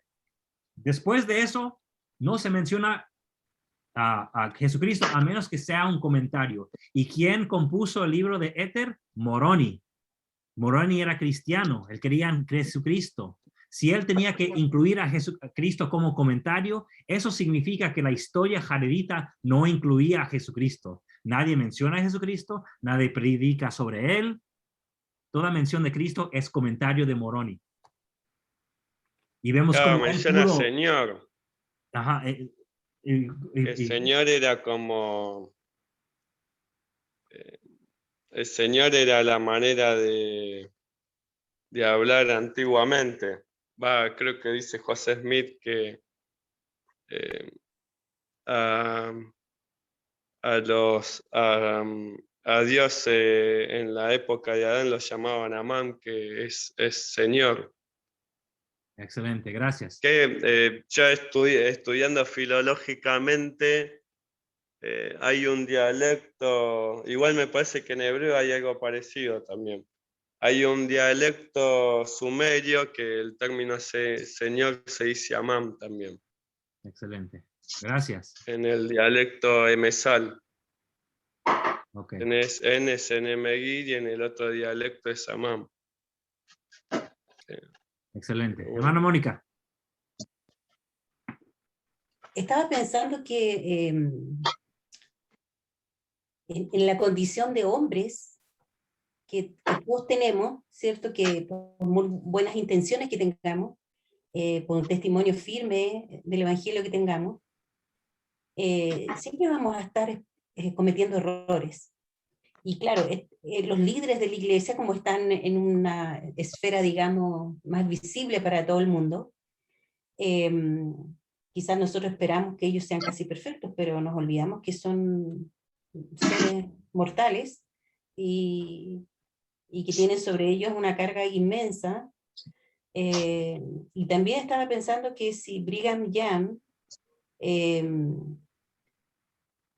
habló tanto sobre el tema del sacerdocio que no era para los negros, digamos, también era porque había un contexto que lo rodeaba a él, digamos, que tenía mucho que ver con ese tema.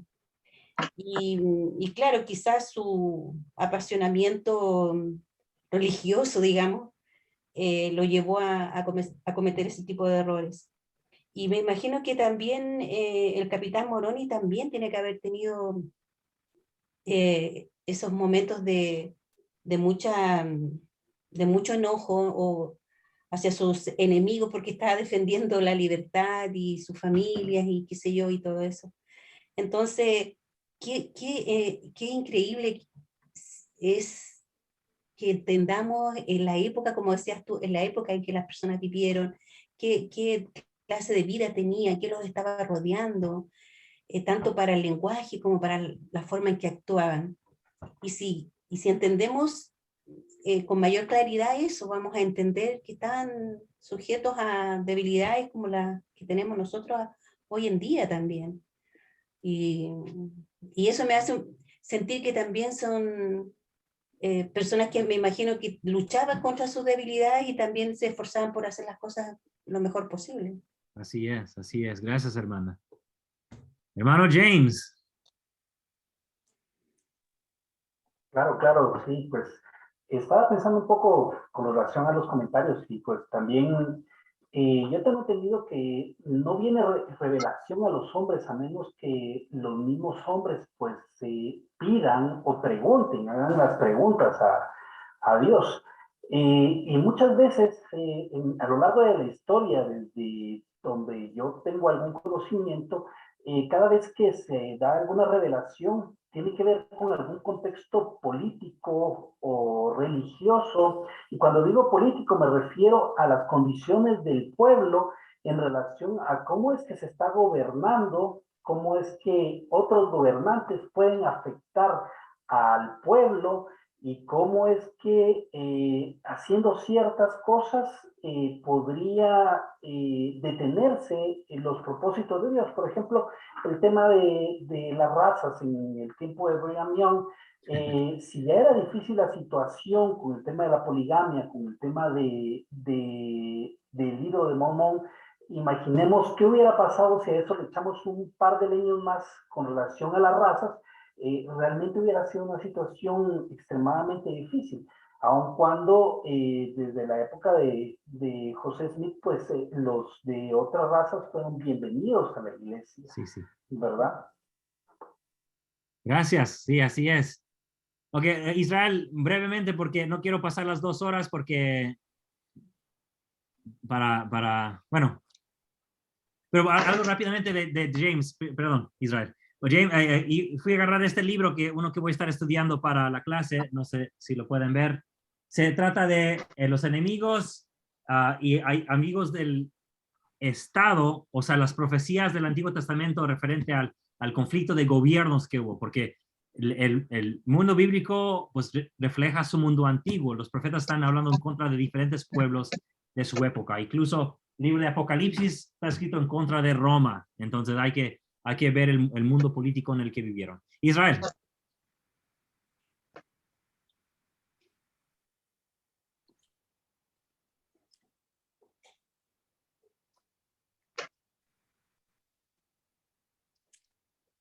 No. Ok, bueno. Con esto vamos a terminar, pero voy a dar un testimonio largo para ver si puedes conectar tu micrófono.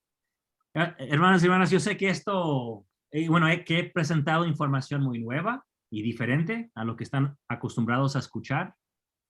Y quiero que sepan, como dije al principio, que el testimonio que tenemos es que Dios existe y que nos inspira a ser mejores, que vivamos en amor con el prójimo, con la familia, con la iglesia, y eso es lo que importa. No importa en qué fecha se escribió qué libro, qué dijo Brigham Young, qué dijo José Smith.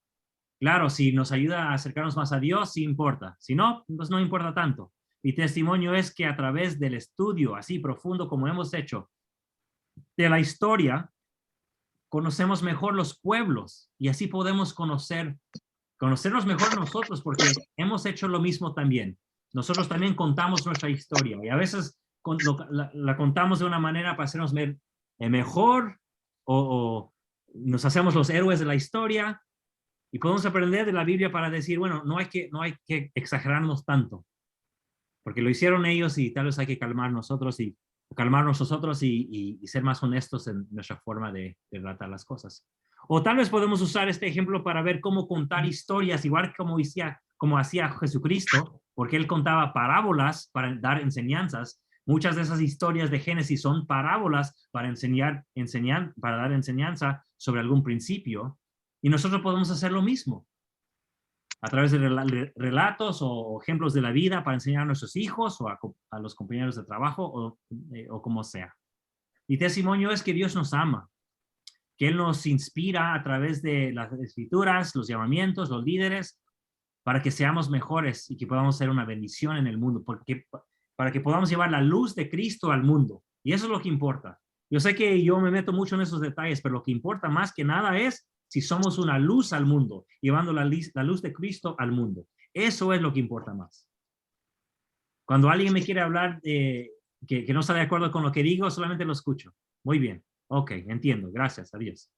O sea, yo no tengo por qué pelear con nadie. Si algún hermano de la iglesia dice, vi su video y yo no estoy de acuerdo. Ok, está bien. Perfecto. Gracias. O sea, yo no tengo por qué pelear con nadie. Si alguien piensa de otra manera, está bien. Somos hijos de Dios. Ayudémonos a hacer otras cosas, pero no nos pongamos a pelear sobre formas de pensar. ¿Vale? Bueno, les dejo mi testimonio en el nombre de Jesucristo. Amén. Y con esto terminamos la clase, la grabación y adiós, hermanos y hermanas. Adiós.